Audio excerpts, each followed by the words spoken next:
and welcome to another 31 Days of Horror with me. Today I am sporting Ravenclaw. I recently took a test and I'm in Ravenclaw. I don't really know what that means other than it's Harry Potter, so we'll just go with it. For today's horror movie review, we're going to be talking about another one from the 50 best horror movies you've never seen, and that is called Let the Right One In.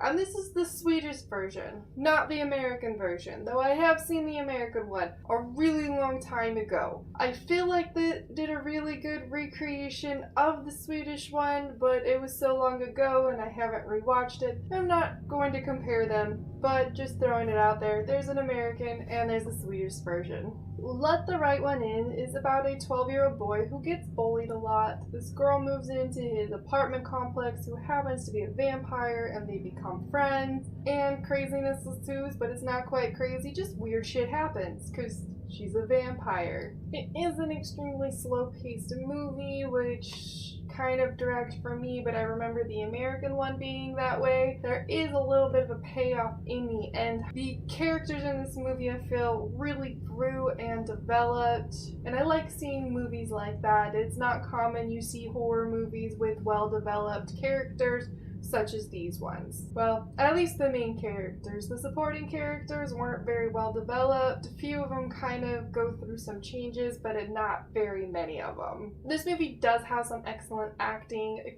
Considering that the main characters are children, I was really impressed with the skill and the delivery of the emotions, because it can be very emotional being a child, especially one who's abused, who finds a friend and forms a close bond, start to kind of like her, find out she's a vampire and she's a reason why there's a lot of deaths in the neighborhood. It's kind of a complex emotional situation for anyone. Overall, I don't feel the gore was very impactful. There is one scene, however, that is kind of comical and terrifying all at once. It involves cats and a recently turned vampire, and the cat's clinging to this poor woman as she's running and trying to get away. It's kind of comical because you could see where the cats were attached, but at the time I'm sure it was extremely innovative. It wasn't done with CG, which I do give them props for. It was all practical effects, but the cats kind of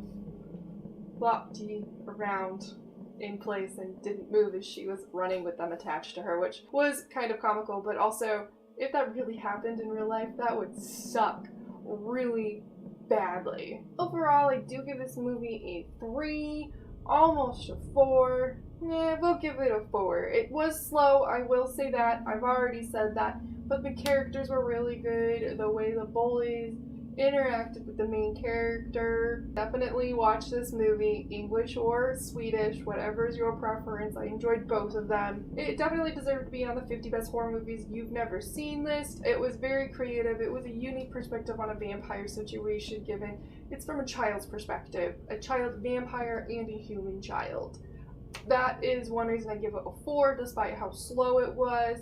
This movie did win a ton of awards. I'm not even gonna list them off how many it did win, but let's just say the number is 73 with 51 nominations, so it won a lot of awards. So there are my thoughts on Let the Right One In. Definitely check out either version, and I hope you are enjoying this series. Remember to like, subscribe, and follow my social media. From my dark heart to yours.